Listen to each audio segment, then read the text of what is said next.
Ya, terima kasih para penonton Dhamma TV yang selalu berbahagia.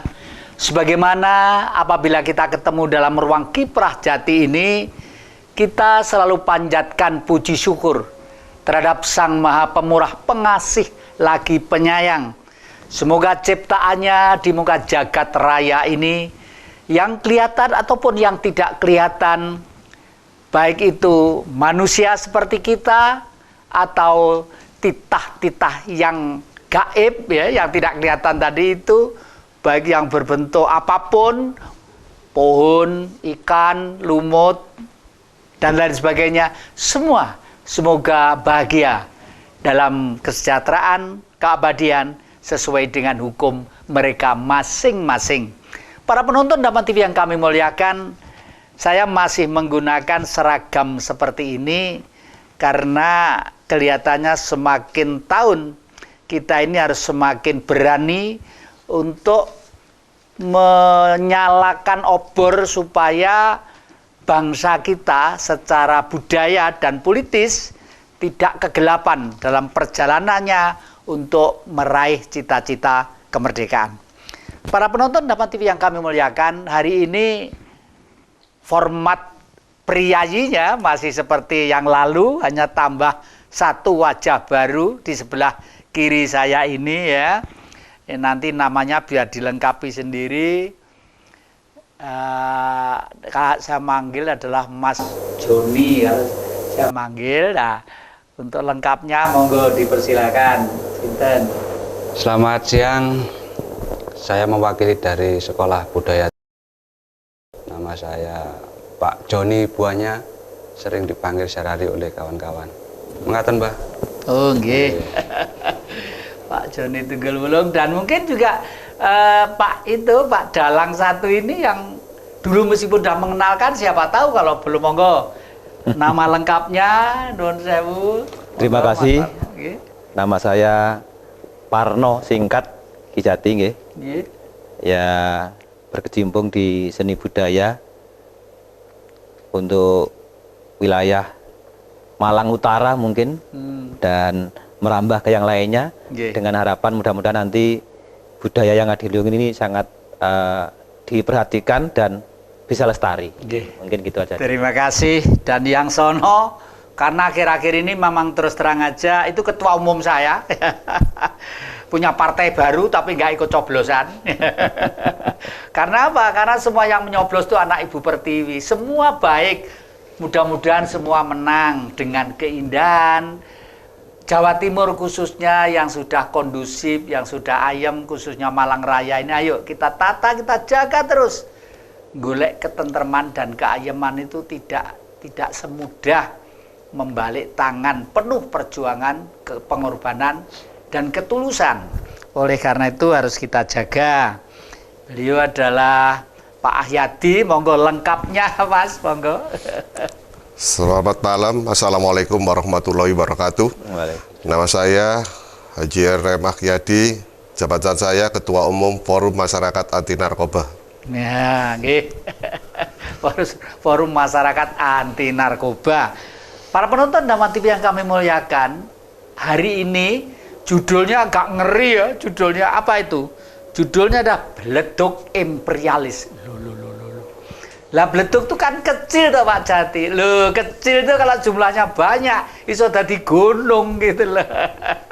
Oleh karena itu, mumpung kemarin kebetulan saya dengan Mas Ahyadi pergi ke Surabaya, reuni dengan kawan-kawan lama yang waktu tahun sekitar 1960-an ke atas itu ngumpul di sana, semua pada sudah tua-tua, yaitu dari GSNI, Gerakan Siswa Nasional Indonesia. Tetapi anehnya para penonton, beliau-beliau teman-teman yang sudah sepuh-sepuh, sudah tua-tua itu semangatnya bukan main, masih menyala-nyala. Meskipun kalau sudah prasmanan gitu, makannya itu mesti milih yang kira-kira ndak riskan, pedes wis gak gelem, sing kira-kira marai linu ya wis gak gitu, sayur lebih banyak gitu kemarin itu ya, tapi seneng banget. Nah, di Malang memang unik, ada satu perguruan tinggi, sekolah budaya.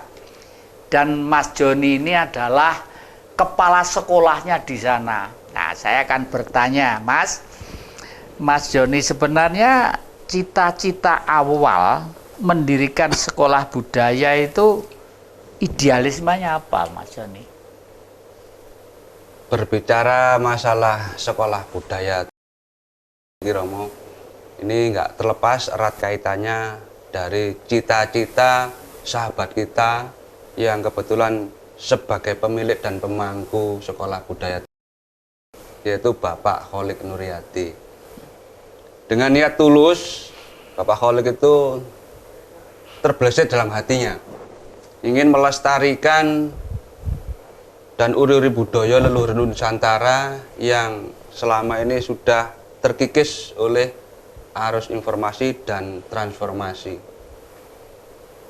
Dari awal jagongan ngopi bareng tiap malam 1-2 orang hingga bertambah sampai puluhan, akhirnya terbentuklah semacam komunitas dinamakan sekolah budaya.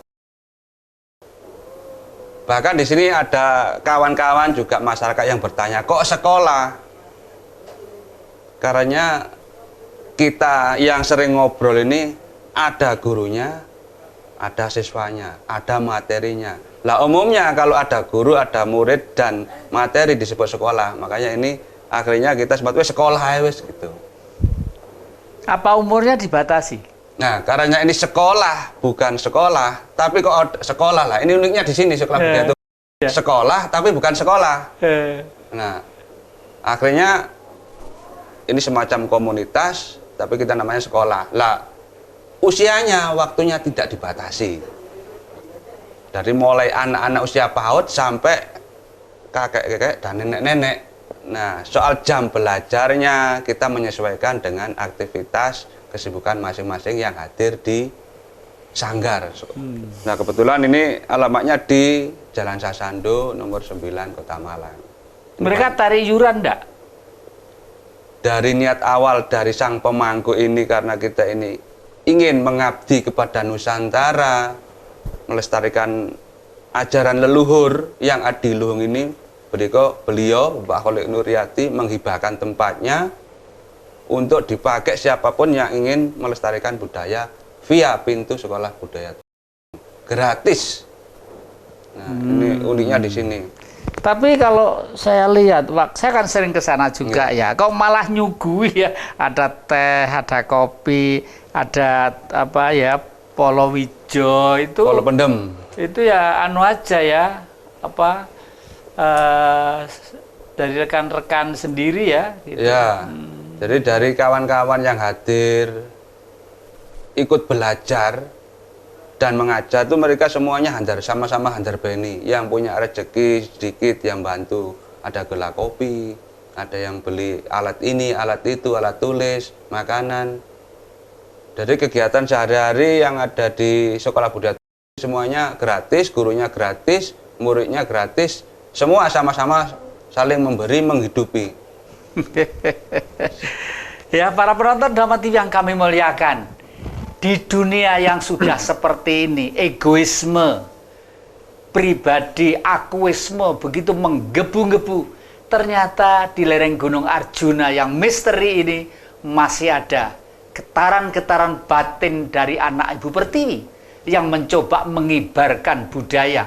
Itu adalah wujud gotong royong, embrio lahirnya Pancasila itu sendiri. Nah, oleh karena itu, saudara saya yang satu budayawan ini, yang ngagem busana ala Surakarta Hadiningrat, pasti punya ukara tembang-tembang yang terkait dengan itu, Mas Warno. Monggo jenengan tembang nih, Mas, apa Mas? Terima kasih, Ki Jati. Mungkin sesuai dengan tema pada hari ini, mudah-mudahan terkait dengan saya melihat ada satu buah keris. Ini saya menjadi terpanggil untuk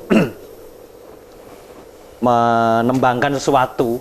Mudah-mudahan nanti pemirsa Dhamma TV bisa memahami, meskipun nanti jenengan yang uraikan. Ini tembang pangkur yang saya gali. Kalau menurut saya ini bahasanya sangat tinggi sekali, mudah-mudahan bisa dipahami. Begini Ki Jati, tatan pisah ing gegaman kasariro kinaryo ngrekso mami raharjaning bawana gong sarana hanumpesa sagung ingkang dadya memala satuhu pramanungsa ingkang sasar marang agenging dumadi. Ini tembang pangkur Ki Jati, mungkin jenengan yang bisa lebih mengartikan secara luas dan gamblang untuk para pemirsa. Nah ini kalau saya cermati persis apa yang sekarang menjadi emosi, saya pakai istilah emosi ya, karena saudara saya satu Ahyadi itu begitu tekun dan keras prinsipnya untuk gianyang narkoba. Persis dengan inti sari nyanyian itu ya, inti sari nyanyian itu dari tidak pegat mering pusaka. Jadi artinya itu orang itu sekarang harus punya piandel. Piandel itu dua, ilmu pengetahuan yang berwujud kesadaran pikiran dan piandel non di luar tubuh kita tapi berbentuk material ya. Berbentuk material itu di situ disebutkan tadi itu tan pisah tan kendat mingto sanaji. Jadi ini oleh karena itu pejuang-pejuang dulu, Pangeran Diponegoro ya, Cut Nyadin ya, lalu dari dari timur itu siapa itu yang terkenal itu ya, semua itu mesti di sini itu ada pusaka ya, namanya keris. Sedangkan dalam perjuangan Rasulullah sendiri, beliau sang nabi ya juga punya pedang, dan pedangnya itu tidak sembarang orang bisa ngangkat itu lah. Itu membuktikan bahwa manusia itu diberi keistimewaan dan kebijaksanaan. Tujuannya apa? Tujuannya adalah untuk demi kedamaian, supaya di dunia itu bersih dari sifat angkara murka.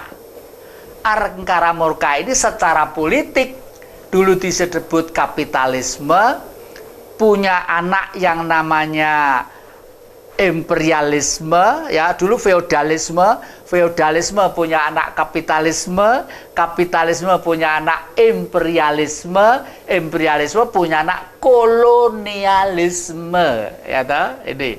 Nah ini bentuknya sudah lain, maka dari itu hari ini judulnya adalah beleduk apa tadi? Imperialisme. Beleduk imperialis. Nah, para penonton Dakwah TV yang kami muliakan, jangan kemana-mana. Ini ilmu baru, beleduk imperialis.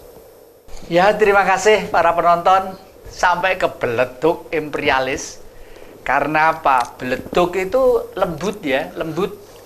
Jadi orang tidak bisa melihat bentuknya beleduk itu berapa, kalau di gram, ditimbang berapa beratnya itu juga sulit ya. Kecuali kalau satu truk melumpuk baru bisa.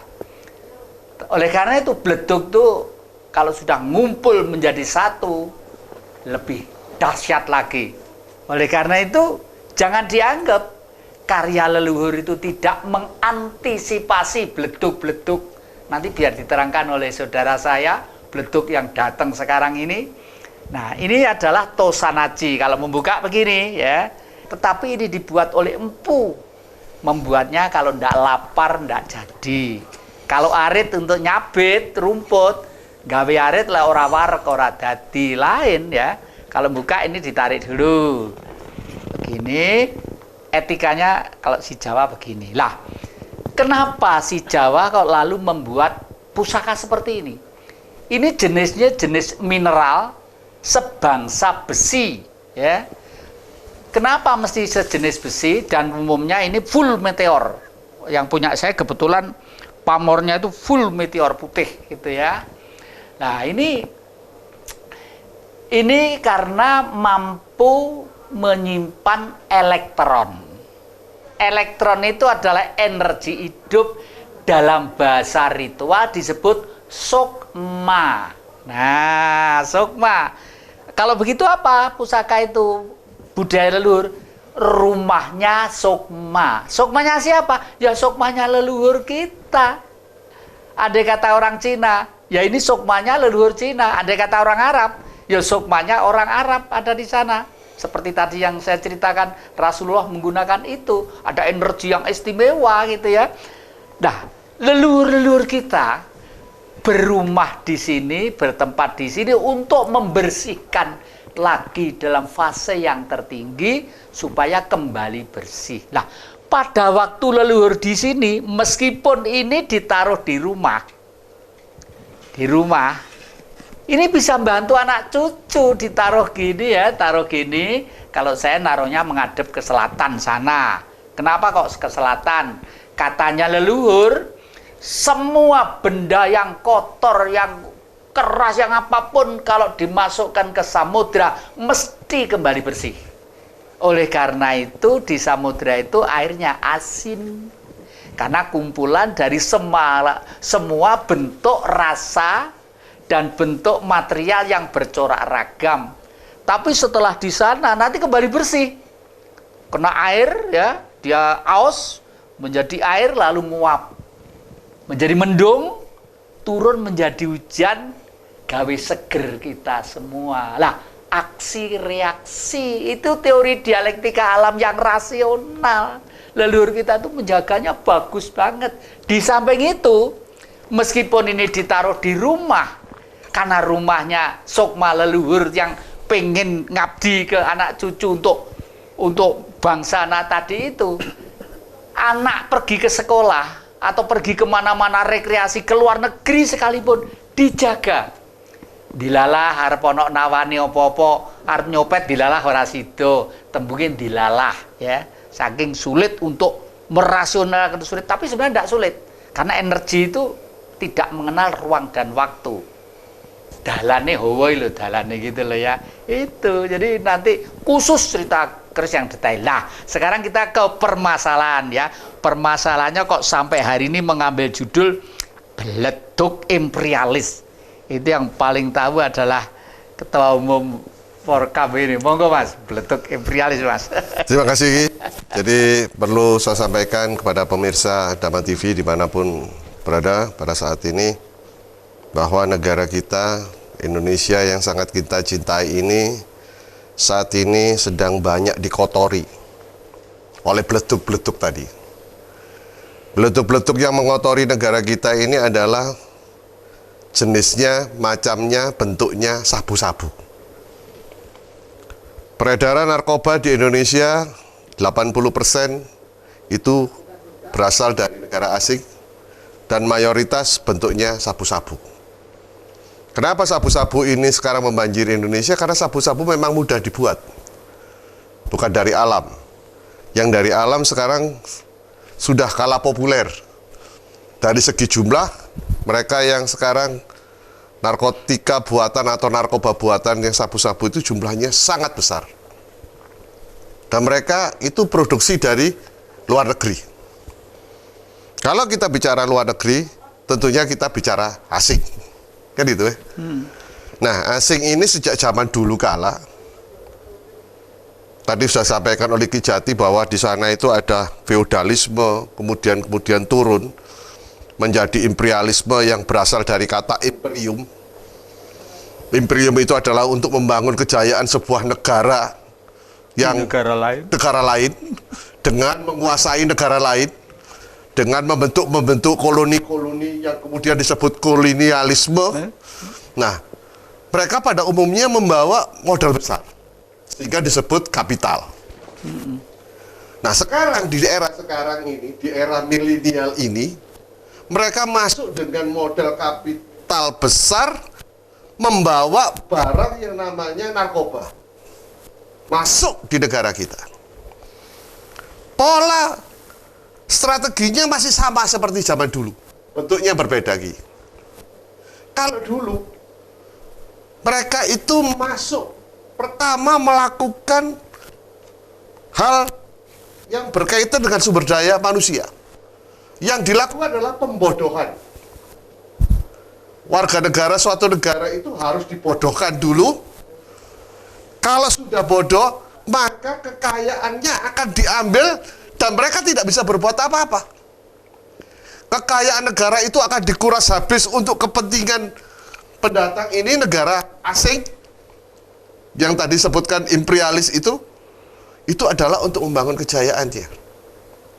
Imperialis sekarang datang tidak dalam bentuk itu, tidak lagi membawa pasukan, tidak masuk lagi dengan membangun kekuatan, tetapi polanya tetap sama, yaitu merusak sumber daya manusia. Kalau warga negaranya sudah bodoh, tidak berpikir lagi tentang negaranya, apalagi tentang sumber daya yang dimiliki, itu sangat mudah untuk dikuasai. Indonesia itu negara yang kaya raya. Katanya ini menurut pepatah itu adalah negeri zamrud katulistiwa, bertahtakan emas intan berlian.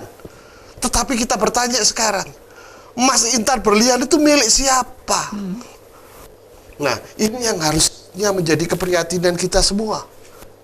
Kalau masyarakat Indonesia ini mayoritas sudah terkena narkoba, tidak akan berpikir lagi bahwa kekayaannya akan dikuras kepentingan negara asing, tanpa memperhatikan lagi kesejahteraan masyarakat Indonesia. Ini adalah beleduk yang pertama.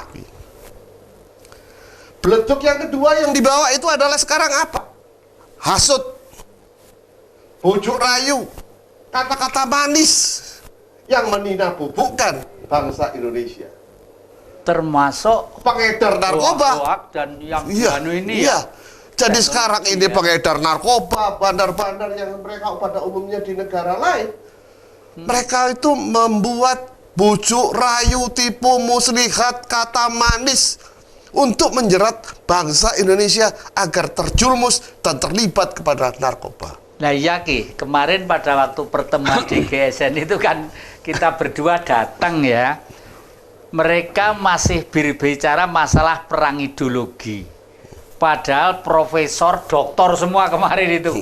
Dari Jakarta, dari Semarang, dari Jogja, dari Bali, dari semua loh. Terus begitu kita ngomong, ternyata ya semua kayaknya kaget ya.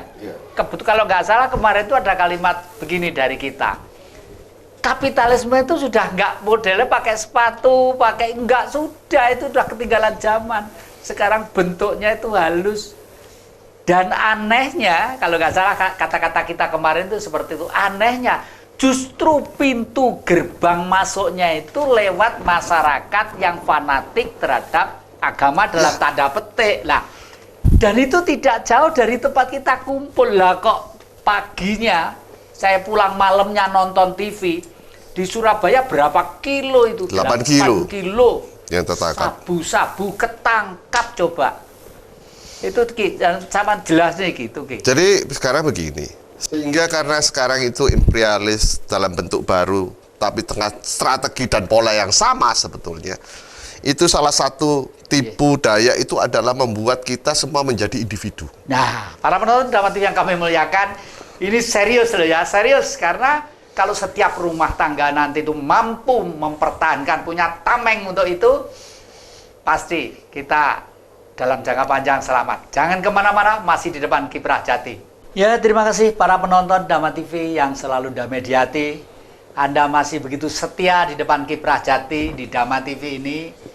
Ya, memang Dhamma TV ini merasa bangga kalau para penonton memberi saran dan kritik-kritik ya, karena semuanya itu, mohon maaf, memang Dhamma TV kalau untuk memberitakan yang ngeri-ngeri untuk saat ini nggak sampai hati ya, sudah terlalu banyak untuk itu. Makanya kita demi masa depan anak cucu memberitakan yang positif-positif aja. Nah, para penonton Dhamma TV yang kami muliakan, kemarin sampai pada waktu pertemuan GSN di Surabaya itu kelihatannya beliau-beliau tertarik. Oleh karena itu saya dengan Mas Ahmadi nanti tanggal 20 ya, itu juga diharapkan bisa datang ke Gama, Universitas Gadjah Mada di sana di Jogja, untuk bicara tentang bahayanya narkoba itu ya. Jangan lupa lagi ya, nanti bicara tanggal nanti ya. Kita kembalikan, silakan lanjut Ki tadi Ki. Jadi sekarang ini dalam rangka menolak peredaran gelap narkoba di Indonesia ini, saya tadi melihat tembang awal di pertemuan juga ada Mas Joni sudah menyampaikan sebagai kepala sekolah budaya. Itu adalah satu syarat untuk bisa menangkal narkoba di Indonesia itu adalah bagaimana warga negara Indonesia itu, bangsa Indonesia ini memiliki pengetahuan tentang narkoba itu sendiri. Tadi sudah digambarkan bahwa tosan aji keris itu sekarang adalah bisa diartikan sebagai ilmu pengetahuan. Bangsa ini tidak boleh lepas dari ilmu pengetahuan, termasuk pengetahuan tentang anti narkoba. Mereka harus tahu tentang bahayanya narkoba itu bagi dirinya, bagi lingkungan, dan bagi alam semesta ini. Karena narkoba berpotensi menimbulkan gangguan keamanan, ketertiban di masyarakat, bisa menimbulkan kegaduhan, bisa merusak perdagangan, ekonomi, keamanan, politik, dan apa saja bisa dirusak itu oleh narkoba. Sampai kemarin ada salah seorang istrinya oknum yang ketangkap kemarin ya. Ya. Itu juga gara-gara itu juga ya. Ya. Jadi mereka salah satunya menjadikan narkoba sebagai gaya hidup, itu sudah jelas perbuatan salah. Nah, saya harap warga masyarakat ini semua memiliki satu sikap yang sama, yaitu perang terhadap narkoba untuk menyelamatkan bangsa dan negara ini. Demi kejayaan Nusantara, kejayaan Indonesia di masa akan datang. Tidak ada pilihan lain. Betul. Jadi ini sudah luar biasa, karena tingkat kerusakannya sudah luar biasa. Satu contoh misalnya Ki, bahwa pecandu kita sudah 6 juta orang. Apakah kita harus masih hanya diam saja? 6 juta itu Indonesia ya? Indonesia. Dan narkoba ini bukan hanya persoalan Indonesia sebetulnya. Ini persoalan internasional. Satu sisi kita melawan narkoba, tapi ada negara lain yang legalisasi peredaran narkoba. Ada negara yang melegalisasi peredaran ganja. Karena itu bisa mendatangkan keuntungan melalui pajak yang dipungut luar biasa besarnya. Nah, kalau sudah seperti itu, ya mohon maaf, kata orang Jawa, mungkin Mas Parno yang lebih paham penjenengan, Ki Jati, atau yang Mas Joni, bagaimana tugas orang Jawa yang kita punya sebuah, pepatah itu ya, memayu hayuning bawono itu bagaimana gitu. Artinya kita ini kan harus memperindah, mempercantik dunia ini tanpa harus membuat kerusakan. Kita harus menjaga. Ini amanah sebetulnya. Tetapi apakah kita sekarang hanya berdiam saja, melihat kerusakan tiap hari terjadi, yaitu dengan jatuhnya korban baru di kalangan generasi muda akibat terjerumus narkoba. Para penonton Dapat TV yang kami muliakan, pada waktu semalam di Tunggul Wulung itu judulnya pertemuan itu Misteri Gunung Arjuna ya. Ternyata Gunung Arjuna itu dari kurun waktu ke waktu memang selalu melahirkan manusia-manusia yang hebat dan dahsyat. Sampai tadi malam itu juga dipecah secara rasional sesuai dengan bunyi Kidung Agung Leluhur tentang lahirnya Gatotkaca itu wong Blitar. Kemarin begitu sampean, dan ternyata banyak yang setuju. Bukan berarti setuju karena yang ngomong Jatikusumo wong Blitar, bukan karena itu. Karena sejarah mengatakan Gatotkaca itu di India tidak ada ceritanya. Orang India menganggap bahwa itu hanya diketahui dari benua timur. Memang Gatotkaca itu bisa terbang tanpa baling-baling. Orang Blitar yang menemukan energi namanya uranium platum. Teorinya dari Pon Wage Kliwon Legi Paing. Paing itu 9 watake tanah ya. Kalau tanah watake air itu, jadi air yang membungkus bumi. Lalu kalau manusia itu bisa lebih ringan dari gravitasi tarian bumi, dia akan naik ke atas. Setelah itu abad ke-89 Empu Barada seperti itulah. Sekarang sudah harus kita waktunya kita kembalikan anak cucu kita menjadi manusia-manusia yang jenius seperti itulah. Terus tadi masih ada tembang ya ini ya. Meskipun tembang itu karangannya leluhur tapi sedikit mengandung mantra ya. Mengandung mantra, coba nggak usah pembukanya, nggak usah, intinya aja. Ini karena tembang ini tembang ritual, ya tidak ada jeleknya kalau saya meskipun satu mencoba untuk bakar dupa, non sewu ngambil korek. Nah, kenapa kok mesti begitu? Karena ini sabdo ya. Karena di studio ini kelihatannya ada beberapa orang antara kru dan kita, tapi yang ada di sini juga banyak. Kita sopan santun ya, sopan santun aja. Monggo pun Mas, dan waos tentang tembang nih. Gunane panula iku ngetoke bebaya mangap tulak sawan bali dalan kabeh bebaya sumingkir dulur papat lima pancer kakang kawah adi ari-ari getih putih saka popo getih abang saka biung kala abang padha nyimpang kala ireng padha meneng kala ijo padha mlongo kala putih padha nyingkre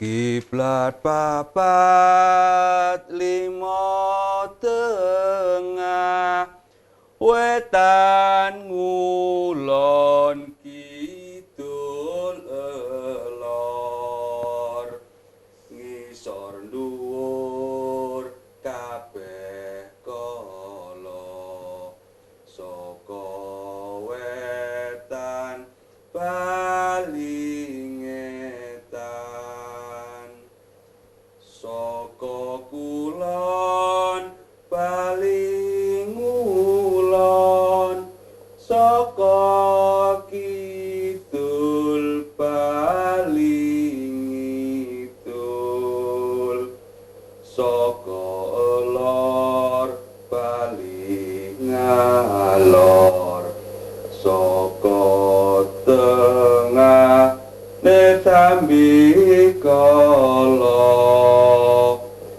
kabeh kala do sumingkir kersa sang agung kala sirna ilang musna sugeng seneng lan wilujeng.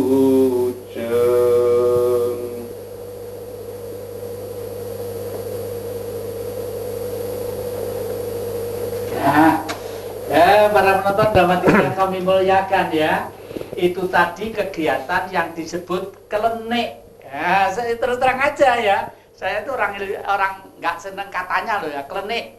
Klenik itu dari kata apa? Klen ik. Klen itu himpunan, ik itu misterius. 2 ditambah 2 ada ik. Berapakah anak-anak ik itu? Nah, Karena orang tidak mampu merasionalkan, mengilmiahkan, lalu disebut klenik dari bahasa Eropa, klenik. Nah, wong Jawa itu ilmiah ya. Ini doyo. Ya. Kolo itu apa sih? Kolo itu adalah energi, bukan manusia tapi hidup. Dan sebelum ada manusia sudah penuh di jagat raya ini. Dan selalu aksi interaksi dengan kita. Cara kita membersihkan dengan penuh kesopanan. Tadi saya bakar dupa itu untuk apa? Kue ngaliyo, aku raiso ngowahi apa-apa, tidak bisa memberi apa-apa, hanya bisa memberi bau yang harum. Nek kurang yang njaluk ngapura, nek kurang akeh golek dhewe, wong kemampuanku iki, tapi etika dan sopan santun seperti itu.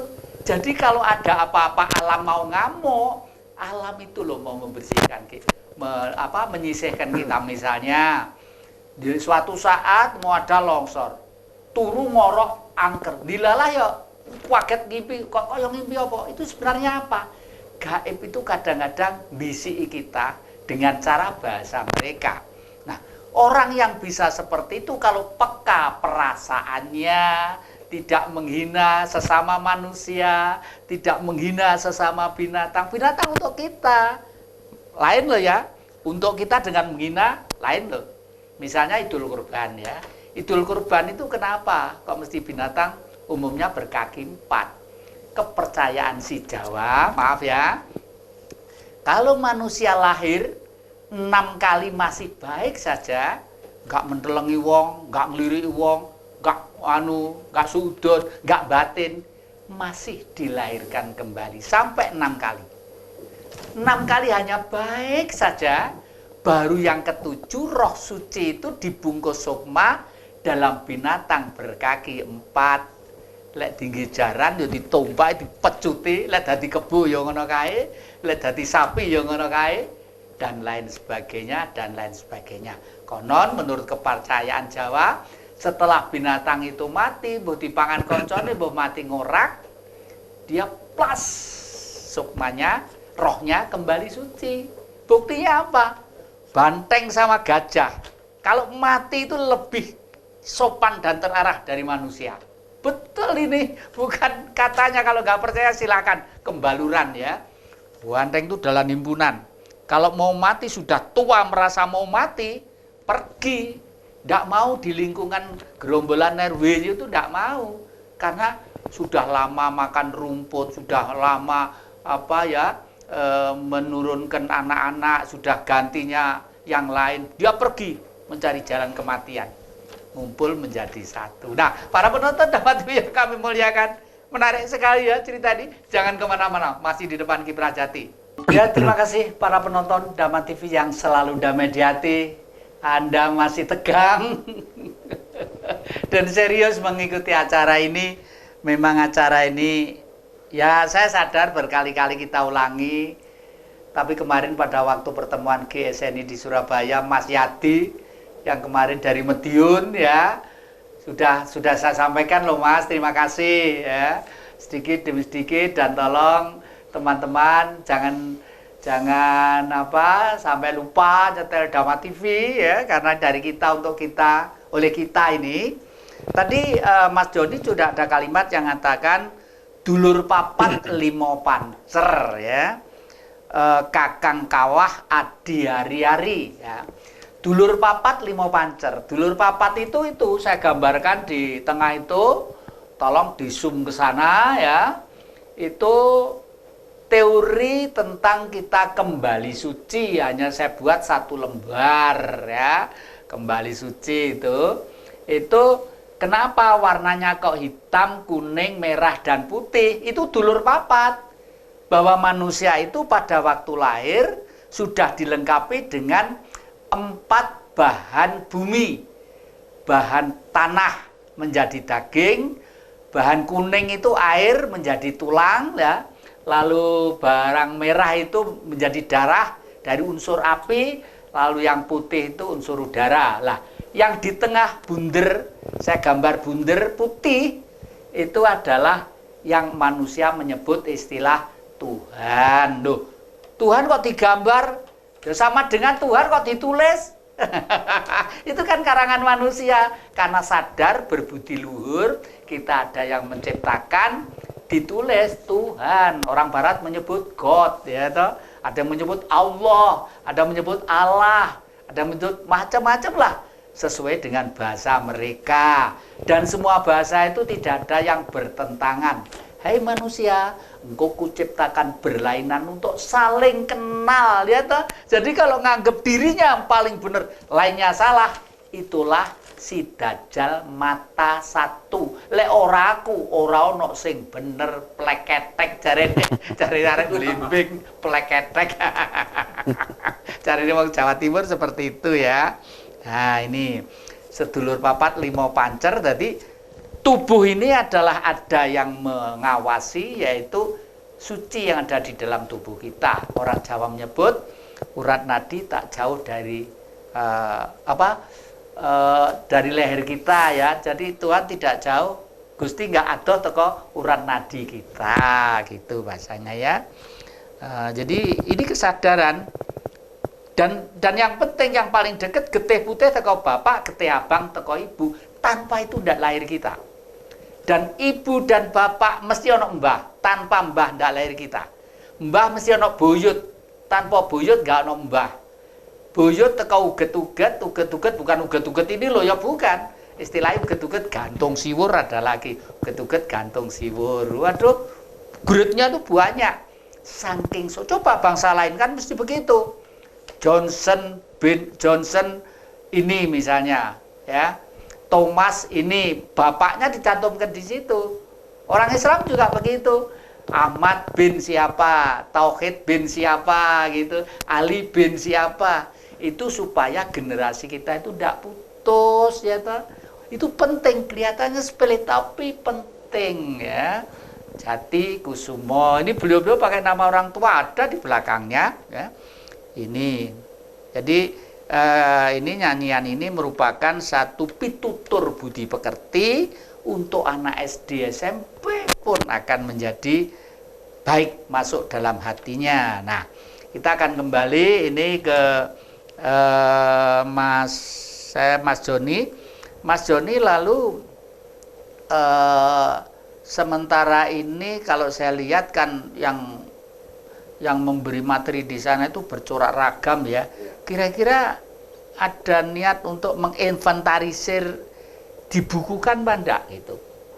Untuk materi yang sudah diberikan oleh para pemateri selama ini sejak pertemuan 1 sampai yang tadi malam, pertemuan Senin ke-78, kita rencana masih membentuk tim untuk bisa kita inventaris dalam bentuk buku. Dan kita definisikan, kita klasifikasikan karena dari berbagai materi masing-masing memiliki pengalaman dan disiplin keilmuan masing-masing dan sesi yang berbeda-beda. Nanti kita kelompokkan. Sedangkan materi selama hampir 2 tahun ini yang paling menarik, paling unik, terutama materi yang menyangkut dengan ajaran-ajaran keluhuran budaya Jawa yang bisa diilmiahkan hingga sampai saat ini, yang bisa dimengerti, mudah dipahami oleh segala lapisan mulai dari anak-anak hingga dewasa. Demikian, Mbak. Terima kasih. Oke. Para penonton Dharma TV yang kami muliakan, ajaran Jawa yang bisa diilmiahkan. Nah, inilah kelebihan Tunggul Wulung, karena di sana dosennya ndak punya pamrih, sekolahnya ndak punya pamrih, pelajarnya pun punya pamrih. Pamrihnya apa? Tambah pengalaman, tambah pengetahuan, mencari kesempurnaan ya. Kok kebetulan wilayah sana itu wilayah sejarah Malang yang lumayan juga loh ya. Artinya dalam konteks perkembangan Malang itu pernah, Singosari juga pernah menjadi perkembangan wilayah sejarah yang terungkap ya. Pak Parno, monggo kalau ada sesuatu yang disampaikan.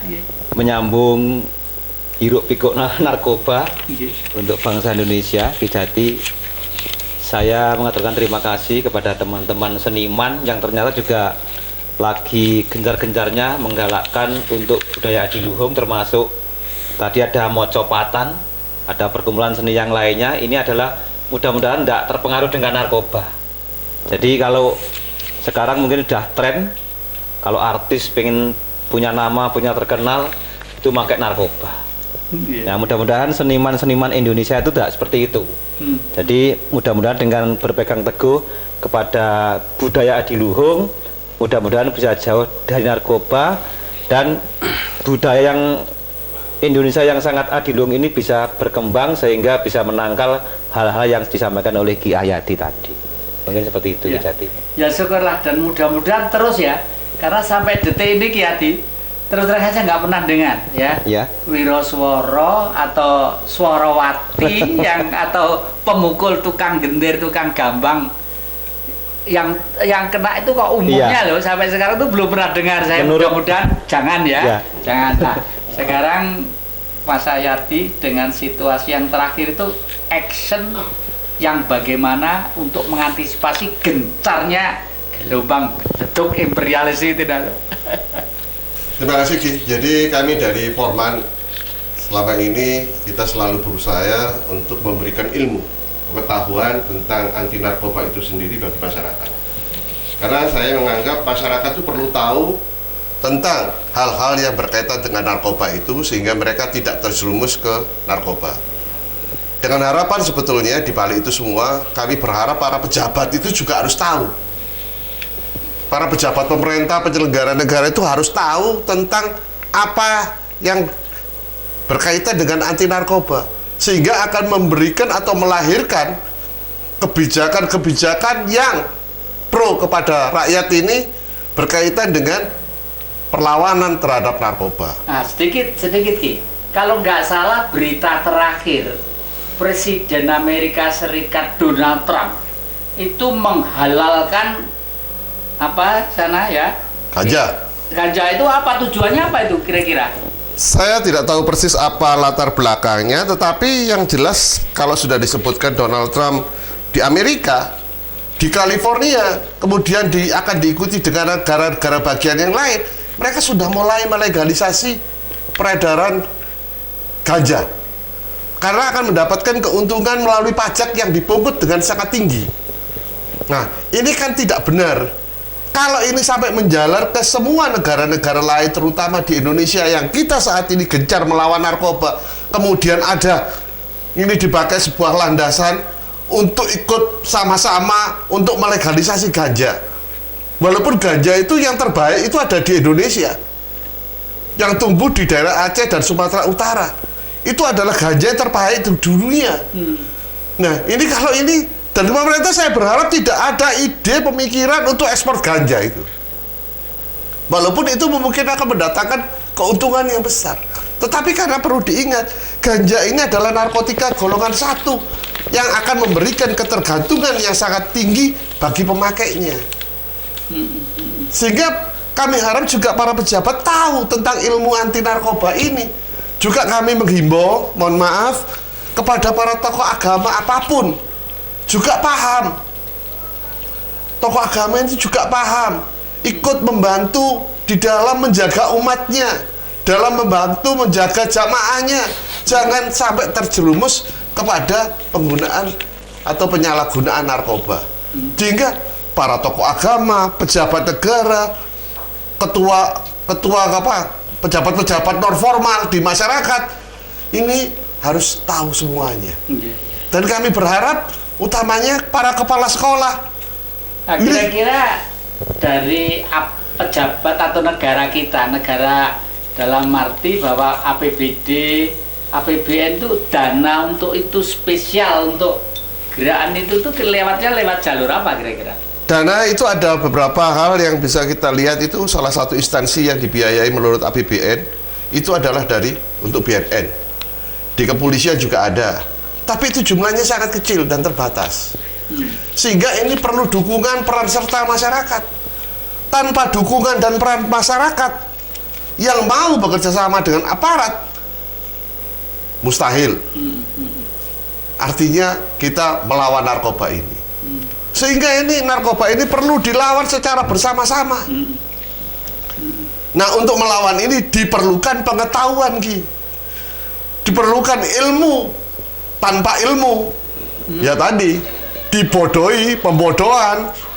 Ya itu. Oke. Nah, ini ada sedikit kira-kira setengah menit info Tunggul Wulung yang terakhir apa ini? Yang terakhir mungkin untuk para pemirsa juga masyarakat Malang Raya yang ingin hadir di Sekolah Budaya Tunggul, belum tahu alamatnya, beralamat di Jalan Sasando nomor 9 Kota Malang. Adapun kegiatan mingguan rutin yang bisa diikuti bersama tiap hari Senin malam mulai jam 8 sampai jam 11 itu Ngangsel Kawruh Budaya, salah satu pembinanya juga Mbah Jati Kusumo.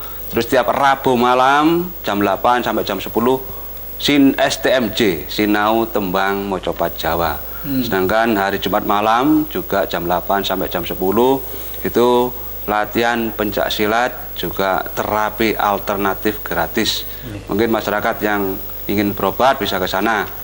Sedangkan untuk khusus hari Minggu karena hari libur itu kegiatannya non-stop, tidak malam saja, tapi mulai pagi sampai sore. Pagi sampai siang itu belajar nari untuk anak-anak, sedangkan siang sampai sore itu belajar nari remaja. Semuanya gratis. Ya, terima kasih para penonton Dhamma TV yang kami muliakan. Semoga keluarga besar Tunggul Wulung yang sedemikian luhur, tulus dan ikhlas mencerdaskan kehidupan masyarakat ini mendapat pengayoman, perlindungan dan kedamaian dari Sang Maha Pemurah. Akhirnya kami ingatkan kepada para penonton, jangan sampai lupa kita ketemu setiap hari Minggu jam 19 malam dan biasanya diulangi hari Senin jam 4 sore dengan ucapan Dhamma TV selalu damai di hati. Terima kasih. Sampai jumpa di lain kesempatan. Rahayu.